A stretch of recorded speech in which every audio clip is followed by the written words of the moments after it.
Gentlemen, I think it's time to move on to our next topic, which is a big topic, which was great last night to see, and that was UFC 252, the main event between Stipe Miocic and Daniel Cormier.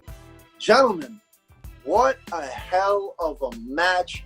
Heavyweight UFC at its finest. Talk to me, guys. Dino. Well. Stipe Miocic, the greatest heavyweight in the UFC, the greatest heavyweight the UFC has ever seen. Stipe Miocic proved last night why he's the best. DC, phenomenal wrestler. I'm personally not a fan of DC, but I acknowledge that he is a great wrestler, and he's a great ambassador for the UFC and for the sport. But last night, Stipe Miocic made the adjustments that proved that he is the true heavyweight king and the true champion. Clinch control time, outlanding him in strikes. I mean, no DC had a takedown, but Stipe, overall, he fought a way better fight. My scorecard, I had it at 4-1 Stipe at the end of the fight. I just didn't see it at a DC. When I look at DC, that's really been the storyline of his career. He's always been, just not good enough to be considered the best. He lost to John Jones twice, and he lost to Stipe Miocic twice.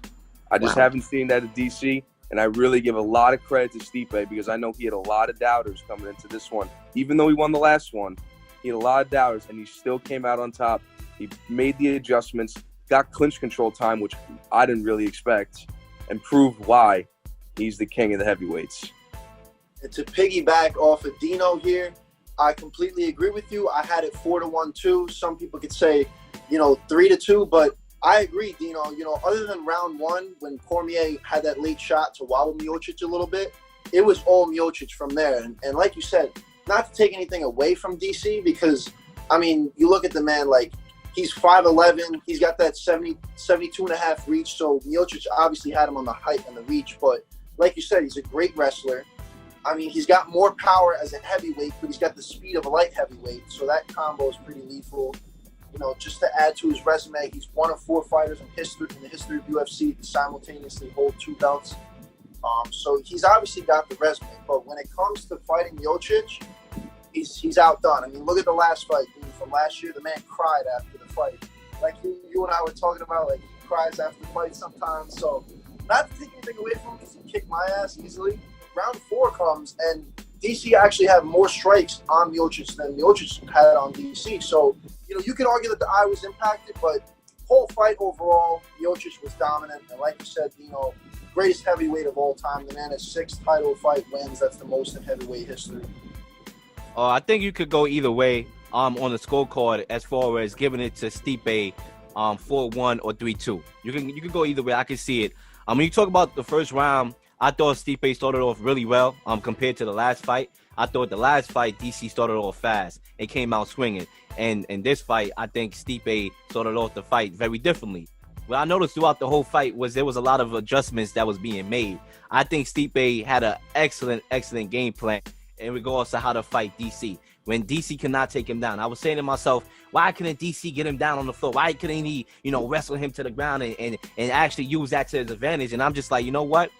He couldn't. Stipe was making sure that didn't happen. He had the game plan. These are 2 guys that fought each other twice already. So they kind of know each other moves and when they're going to try to, what they're going to try to do, when they're going to try to do it. So you saw that in this fight. When you talk about round 1, I thought Stipe threw more. He was more efficient, and he threw more. I guess you could say he was more busier in the first round. But DC definitely caught him with a right that I thought was the more effective shot throughout that whole round. So that's why I thought it could have went either way. But if you wanted to give it to Stipe because he landed more, I would give you that. You look at round 2, it was a clear Stipe round, I thought. DC was winning, and then he got caught, I think, at the end. And he almost lost. Yeah. That right hook. And he, if it wasn't for the bell, he was saved by the bell right there. And Stipe's then obviously got the knockdown, yeah. And that could have been 10-8. And then you think about round 3, the brother just went blind. He got hit, I guess he got hit with the finger. And his eye, he couldn't see. The brother looked like Forrest Whitaker out there. Honestly, had one eye. He couldn't see. And I think Stipe clearly won the fight when you ask me.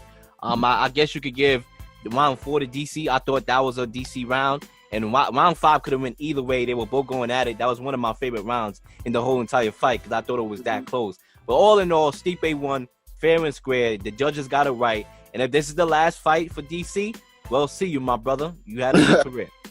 And I like what you said about the strategy, too, because even at the end, when Joe Rogan interviewed DC was saying, last time he was going over-under. This time he went double-under, and I wasn't ready for it. He just had me beat. So, it's all about strategy, and obviously he used that big 6'4" frame to his advantage in not letting DC take him down. And the clinch work in round 5 was great by Stipe just to ensure the win.